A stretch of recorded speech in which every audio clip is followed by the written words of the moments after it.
Oh hi, didn't see you there.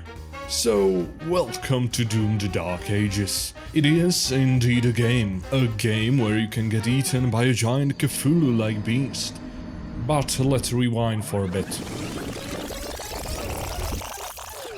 As you may know, this game was released this year, and it has sparked up some controversy with its new take on the gameplay.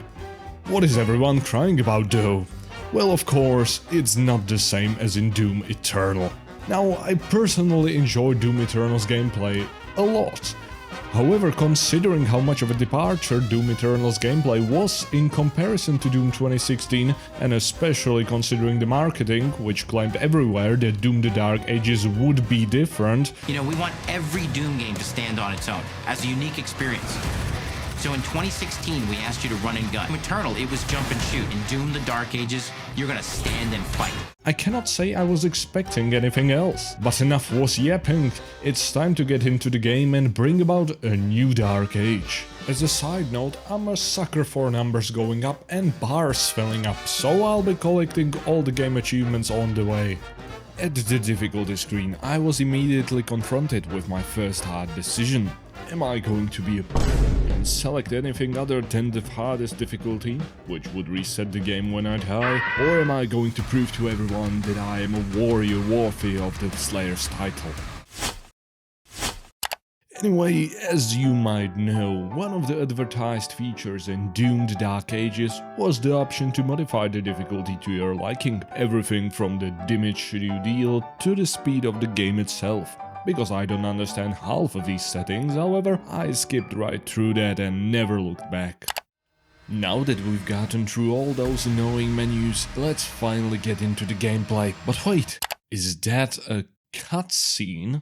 That's right, boyo. This game actually has a story and cutscenes. A lot of cutscenes, in fact. Just to clarify, I am not stating that the previous games did not have a story. On the contrary, Doom as a franchise has one of the deepest and most convoluted stories I have ever seen. However, in comparison with the previous titles where most of the backstory was conveyed through the collectible pages of the codex, in this game, a significant portion of the story is presented directly to the player through cutscenes. And unexpectedly, I don't think this was a bad choice.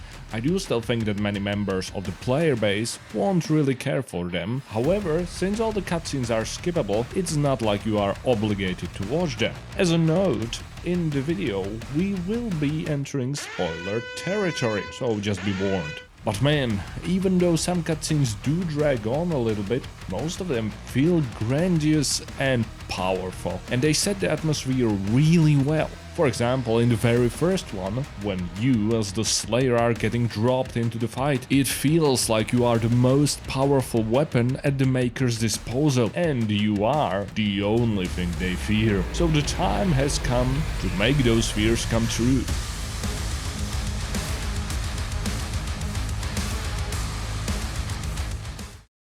But first, what is the reason for us to rip and tear once again? Well, the city of Kalim is under attack by the hellish forces, and the Sentinel army is in dire need of our help. However, since even such a chaotic world as this is full of bureaucracy, they first have to contact our current supervisors, the Makers. In particular, this trustworthy looking fella named Creed Maker, or as I very childlessly called him, Shanku's Fierly Pin Maker. As a proper Karen, he first refuses, saying he needs us to protect his ship, even though we are literally just kept in our little cell. So Kira, the commander of the Sentinel army, has to use the one and only thing that would push someone like him, the truth bomb. Everything will be destroyed, including your Sentinel energy reserves. And yes, after this we finally get shot into the action. Like in other Doom titles, the gameplay is pretty simple at first, and more mechanics are added as you go through the game. Even so, given how different this game is, there are some important changes right from the start. First, the movement. No more can you dash around like Sonic. Now you are much slower and need to use other parts of your arsenal to block or later even deflect incoming attack. It takes some time to get used to this mechanic, and I have to say I struggled with it a little bit at the start. However, when you get used to it and learn that there are some attacks you don't want to dodge but rather run straight into them, the game loop gets significantly more fun. With these mechanics and your trustworthy combat shotgun, you can get through most of the first level. And like in any other modern game, but also unlike the original titles of the franchise, you are flooded by many different tutorials. I'm not saying they are a bad thing altogether, however, their implementation is really off. They just pop up randomly, obscure a big part of your screen, and, most importantly, many times they just pause the game and you have to hold space to get rid of them. Yes, in an action-filled title like Doom, the action gets just stopped because, hey, you have to just learn a new ability, here are all the ways that you can use it. To be fair, this can be turned off in the settings, but it doesn't mean they couldn't have been made less intrusive. What, on the other hand, is handled pretty well are the collectibles. And I know, who cares about collectibles? Well, me. Because I want to get all the achievements, of course, and like always, there are achievements for collecting all of them. The great thing is that this game makes it fairly easy to collect them by showing collectibles on your auto map, but leaves the fun of discovering how to get to them to you. And if you are a fan of the lore, I have some good news for you. The codex pages are back as one of the collectible types. But let's return to the gameplay as we push through the city of Kalim and slaughter many waves of demons, until we are stopped by our first weapon drop. This is indeed the way by which we'll be provided with most of the game's beautifully crafted weaponry. And our first gift from the Sentinel army is the Power Gauntlet. But why a melee weapon? It's simple. For the first time in the series, we get to have multiple melee weapons, 3 in total, each one being more powerful than the previous, but consuming more melee ammo. After getting through the city and acquiring this game's equivalent of the assault rifle, the Shredder, we reach the beach and witness a breathtaking fight of a colossal demon and a dragon that is in a loop. We fight across the beach and reach another new mechanic in the Doom franchise. At least I haven't seen it before. A turret section. Did the Doom need these? Are they bad or frequent in this game? Not really, they can be kinda cool, but still, it would have been so much more fun to be able to fight the colossal demons on foot. I mean, it retcons a part of the lore either way, as the only thing that was supposed to incapacitate these colossi was the Crucible, but I digress. We finished the level 100% completion of course, and received the first achievement. But that is not the end of our journey, only the beginning, as our next mission awaits us on the sandy planet of Hebeth. There we find our first gold pickups and learn about the economics of this game. And why is gold so important? Because it's one of the currencies used to buy new upgrades for all types of your gear. Is your combat shotgun too boring? Make its pellets light demons on fire. Gold can of course be obtained in other ways as well, like finishing mission challenges. But still, to get all the gold there is, you have to look very carefully around the levels you traverse. Or, as I came to do, you can also just open your map on every corner like a goddamn lunatic and see if you aren't about to miss some. However, I'll cut most of these clips out, so the video isn't just about me looking at the map. Going through the level we also meet our first commandeer type enemy. These are stronger, but killing them by literally ripping their hearts out awards you with permanent upgrades. These can affect your health, armor or ammo capacity. And now finally comes the moment the community has been waiting for so long. After 2 games of watching these colossal mechs just lying on the ground, we finally get to use one in battle. They are called Atlans, and controlling one is just a power fantasy. I felt like a kid again, and I may have gotten a little too much excitement from just punching buildings and running over bridges. You also get to fight those colossal demons again, but this time in a more melee-focused combat. But don't worry, there are some big guns that you can wield too. There aren't many Atlan levels, but I think that's a good thing, as even though you get to really feel the power fantasy, the gameplay is still a lot simpler than on foot. We finished the level with a reenactment of a 12-year-old meme and returned to the Sentinel barracks. There we finally get probably the most iconic weapon from the trailers, the Skull Crusher, a weapon that is amazing for running over huge hordes of demons, also something advertised in the trailers. With some upgrades to the engine and changes in gameplay, the developers were finally able to pit us against not just small groups of enemies, but also entire armies of ground units and even some bigger types. Big types like the Vagary, a pretty dark guy with multiple layers of armor, but still as miserable as any other demon when standing against the Slayer. If you had to imagine what pet the Slayer could have, you'd probably think of something like a dragon, a mythical beast capable of destroying whole kingdoms. But the nerds out there know that the Slayer's most iconic pet is a rabbit. Yes, according to the original lore, Doomguy had a pet rabbit called Daisy, and one of the main reasons for why he became the Slayer was the death of this rabbit at the hands of those filthy demons. However, because it wouldn't be so easy to put a rabbit into the action, the creators of Doom the Dark Ages went with the dragon idea instead. Meet Serat, the second mount you'll be able to ride. Of course, its gameplay is completely different from the Atlan, as you'll be able to fly everywhere around the beautifully crafted levels. The only downside is the combat. When the selling point of the dragon is that you are able to fly freely, having to lock yourself in combat to a single position and just dodge incoming attacks is so disappointing. But like with the Atlan, there aren't too many dragon levels, so it's probably okay. One big change when compared with Atlan levels is the possibility to dismount from Serat at certain landing sites, and at one of these we finally get the iconic super shotgun. With new looks and the power to overthrow a small government, you can bet it became my favorite weapon of choice. Rampaging through the city, we get lost for just a little while before reaching the end of this level.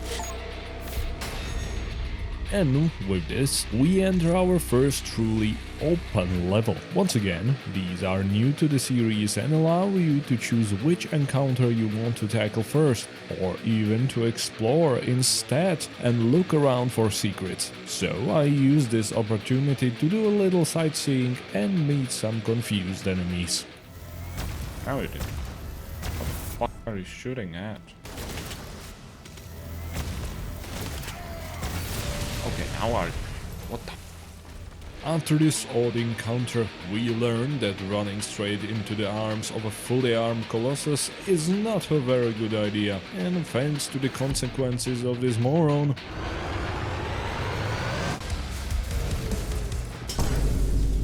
we now have to fight through the fortress itself. There, we get to use some of the incredible Sentinel technologies, like this elevator, which just teleports you to a completely different part of the map.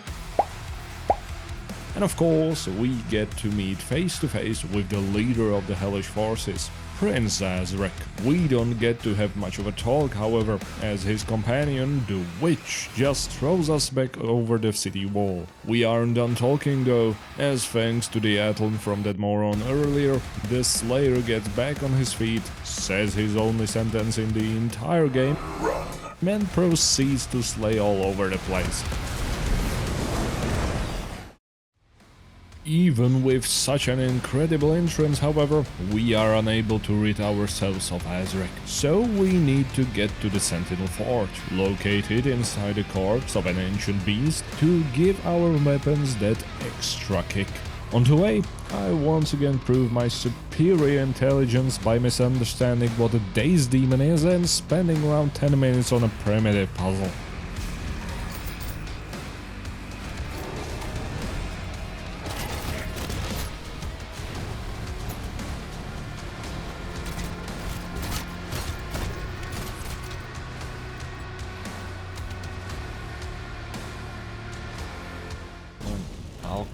Oh my god.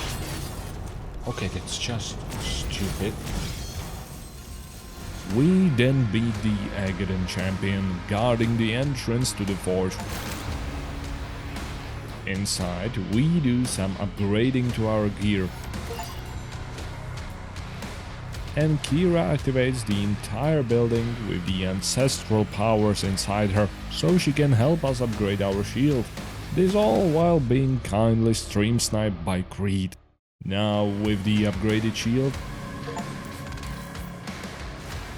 we can gather and use special runic powers. These activate with a good parry and send out a shockwave, activate a turret, or shock the enemies themselves. With these upgrades we are finally ready to get to Hell, where, apart from our mission itself, we have some mission challenges to tackle too. I haven't really explained those, but basically in each mission you get 2 to 3 special challenges, which, if you complete, you get some extra gold. But not all challenges are available from the start, as there might be a part of equipment that you get later in the level. For example, in this level, I realized that there is a third challenge. The only problem was I was pretty much at the end of the level, so after finishing it, I had to reload. Apart from mission challenges, later in the game you also come across mastery challenges. Each weapon has one. It essentially requires you to utilize the weapon's capabilities to their full potential. For this, you are awarded with golden skin for that specific weapon. Anyways, to get through Hell to Prince Ahzrak's castle more easily, we utilize an old Atlan. You may have already guessed from the video timeline that we don't really meet him there, because he's going after a Sentinel command station. Back out of Hell we go. Now, I don't have the greatest experience with this level. Is it bad? No, it's great as any other level. Is it too repetitive? No, it has changing environments and all. So what is it? Nothing else than my hasty self. You see, I got through most of it and everything was great. But then I noticed some collectible on the upper floor where I had already been, but the elevator I had used before no longer worked. So, of course, the first idea that came to my mind was to reset the level, and I did just that, only to have this jump pad flash in front of my eyes. You see that one in the corner? Yes, I could have used that. So anyway, I wasted an hour of my life repeating everything just to realize I missed that ruby over there. Oh no, do I need to restart the level again? Not to be too hasty again, I went on and finished more combat encounters before I returned. And thanks to God Almighty, the gate was open, and I could peacefully finish the level and get back on Serat. Flying it, we reach the exterior and finally see what we are being attacked by. Well, the Cthulhu, I guess. And it is a thing you should get used to, because from now on we'll be seeing a lot of tentacles. But we free the Sentinel station from them and it's time to celebrate. Or not, because one last tentacle emerges and just yoinks the entire tower with it. To what we later learn is called the Cosmic Realm. Sadly, we are unable to catch up to the retracting tentacle, and so we must find another way in. Thankfully, the makers know a place located under an oddly similar portal. It is here that we are supposed to find a being capable of transporting us inside that realm. But what we find instead is a Komodo champion. This guy is super annoying.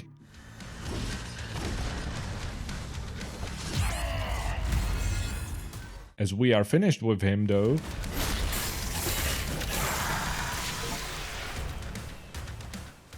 it is revealed that the surrounding building is actually much bigger, and furthermore, it seems to be a prison. So we fly around, trying to open it, just to spot a guy who should definitely not be able to fly through walls. In the end, we find out that the only way to open the prison is to shoot it with the most powerful weapon in this game. As you might know, each entry in the Doom franchise shares a certain weapon. A weapon of mass destruction capable of eradicating hordes of enemies with one shot. The BFG, or the Big Fucking Gun. The problem here is that the BFG wasn't invented at this point in the timeline, so its equivalent is revealed to be the BFC, or the Ballistic Force Crossbow. Come on, you were so close. Why not just call it the Big Fucking Crossbow? It's what the players crave. But oh well, can't do anything about it. So we free the beast just to realize it's another Cthulhu monster and ride on its back to the Cosmic Realm. What is the Cosmic Realm, I hear you asking? And I'll tell you, I have no goddamn idea. All I know is that it is green, filled with tentacles and water. And the Slayer can swim in this game. Why was this a necessary feature? There is no good answer. It wasn't. Yet you will have some honestly pretty boring swimming sections in this part of the game. Okay, it can sometimes look kinda cool. However, it slows down the action and you cannot really do anything inside the water. If we get past the water stuff, then the Cosmic Realm does offer some sick shots and mind-bending sights, like this endless corridor or the rotating room. I also get to have some brain farts along the way too, as I skip a tutorial pop-up just to realize I don't know how this mechanic is supposed to work, or later when I try to abuse the save and load mechanic to help me with a mission challenge, only to break it and have to restart the game to fix it. On the other hand, I bought the last upgrade for my favorite shield rune and reached the place where Prince Ahzrak presumably took Kira and Creed.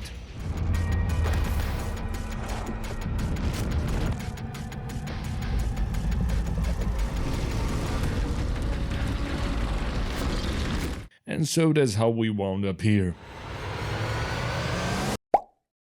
In the belly of the beast. But that isn't really the worst thing about the situation. No, the worst thing is that when I finished the last level, the chapter showed 99% completion. Mind you, finishing all levels with 100% completion is not required to obtain all the achievements, but considering how thorough I thought I was, I spent about 20 minutes scouring the internet looking for answers. And what's worse, it wasn't even my fault, but rather a bug that later resolved itself, and I now have it 100% completed. Bruh. But now, let's get out of this disgusting place. On the way, we buy our last melee weapon upgrade, kill some tentacles, and finish the beast with a bolt through the heart. Escaping the beast reveals an even greater enemy, a large staircase. No! I at least hope it was worth it, and to a certain point, it was. Kira is here, and we try to save her, but of course she is protected by some ancient anti-thief protection which renders us powerless, much to Prince Ahzrak's amusement. And oh, yeah, the Doomslayer dies here. So what now? Is that it? No, it can't be. The Slayer has to finish the mission. It is not done yet. And you know the line. Rip and tear until it is done.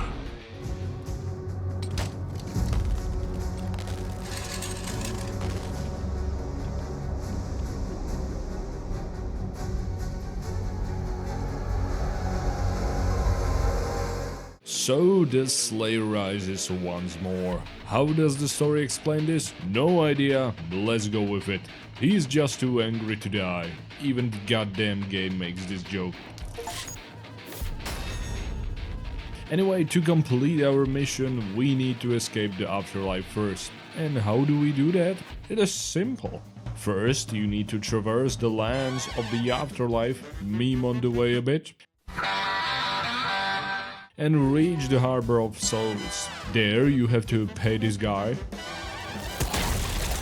or just kill him, and board the ship. But this ship would normally take you only deeper into the afterlife. So, storm right through it and reach the bridge. There, steer the ship into the gates of the afterlife and escape. Hopefully, in the realm of the living, you'll have some friends performing an occult ritual around your coffin so you can wake up.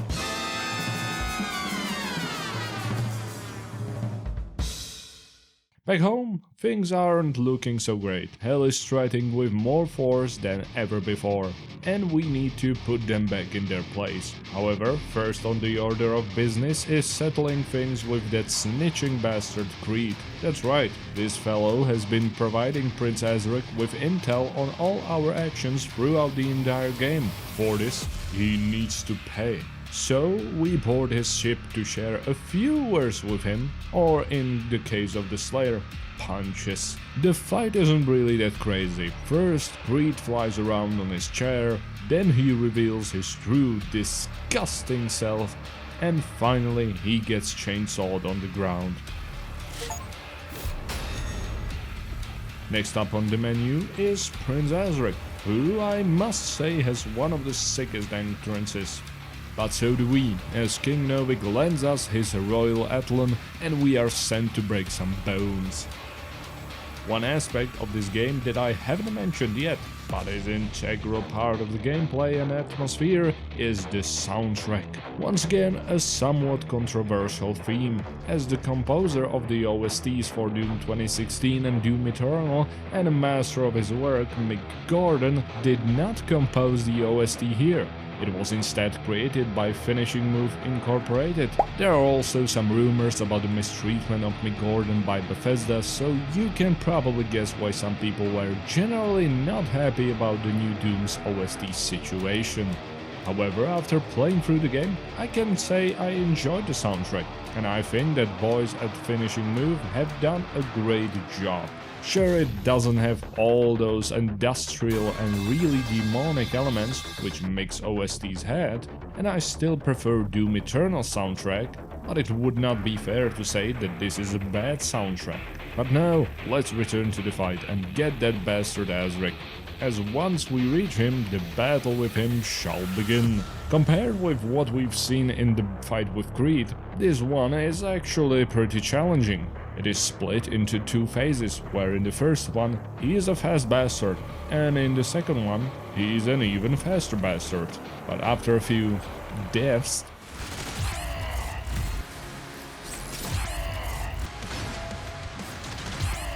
we finally bring him to his knees. Or we think so, because he stabs and kills our dragon.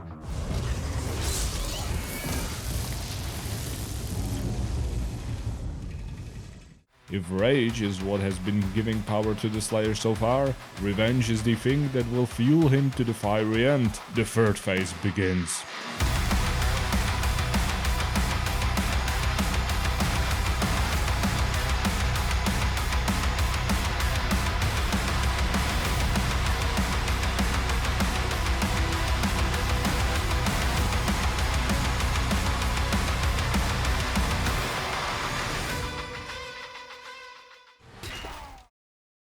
After the destruction of Ahzrak's flagship, he flees back to Hell, and it is our job to follow him and finish him once and for all.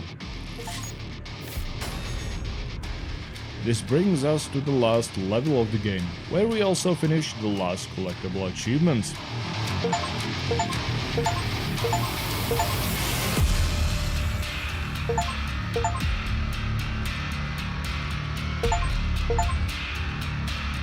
Before that, however, I proceed to have a brief yapping session about the last secret key being located after the hallway point of the level, requiring you to return and go around most of the level for a second time. Outside of this little exception, however, I still stand with the opinion that the collectibles here are done pretty well.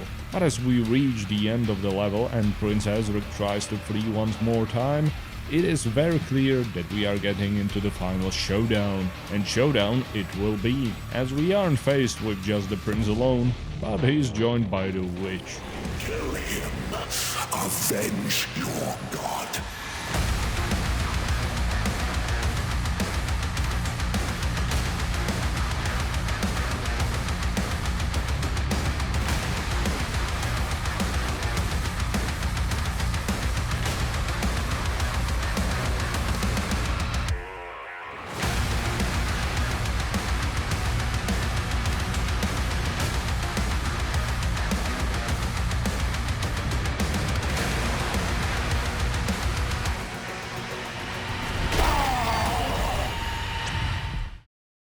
And with that, the reign of Prince Ahzrak over Hell is over. The Sentinel army rejoices, but there is just one small issue. Who's going to conquer Hell now?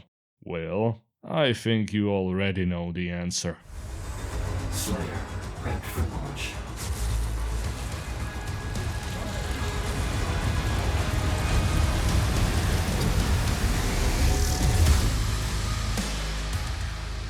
With that, ladies and gentlemen, the game is over. Even though we've managed to collect all the achievements and 100% game, I would like to go back for a moment and share with you my final thoughts on the game. And let's start with the things I see as negatives, since there aren't many of them. First, some of the new game mechanics just do not fit into this game. Specifically, I'm referring to the dragon combat, which is a complete departure from the way the rest of the fighting is handled, and also the new swimming mechanic. What annoys me even more about the latter one is that the devs have done something similar with the purple sludge mechanic in Doom Eternal, and I feel like it was one of the most disliked parts about it, because it stalls or even stops the action completely, something you want to avoid in a Doom game. Another negative point I'll return to is the poor execution of the tutorials, which present the exact same issue, stopping the action and this time even requiring the player to hold a button to close them. Once again, I have to disclaim that you can turn them off, but I just think there are so many better ways in which they could have been executed. Okay, now let's end the negative section and get to the positives, like the gunplay. Even with the slower movement and a more tanky approach, it feels amazing, and the new features, like the shield, make it stand out even more. All the weapons feel powerful and satisfying, and their design is even crazier than ever before. Let's also talk about the demons. There's once again a very diverse cast of enemies to slaughter, including many old foes as well as some newcomers. And great aren't only their designs, but also their numbers, as with the more open maps, you are sometimes pinned against whole hordes of enemies that you can run over like a bulldozer. Now let's get to the extra challenge, which I set upon myself with the achievement hunt. In the end, it was fairly straightforward, with many unmissable, a few collectible, and some challenge achievements, all of which can be tracked inside the game itself. So, if you don't mind opening the auto map on every corner to get all the collectibles, you shouldn't really have any problem in 100%ing this game yourself. And that is where I'm going to end this video off. If you made it this far into the video, thank you so much for watching. This has been my passion project for, believe it or not, the last few months. I have learned a lot about recording, reviewing footage, script writing and video editing, and I would like to employ these new skills to make another video, hopefully in a shorter time window. But until that time, have a great one, and I'll see you soon, hopefully.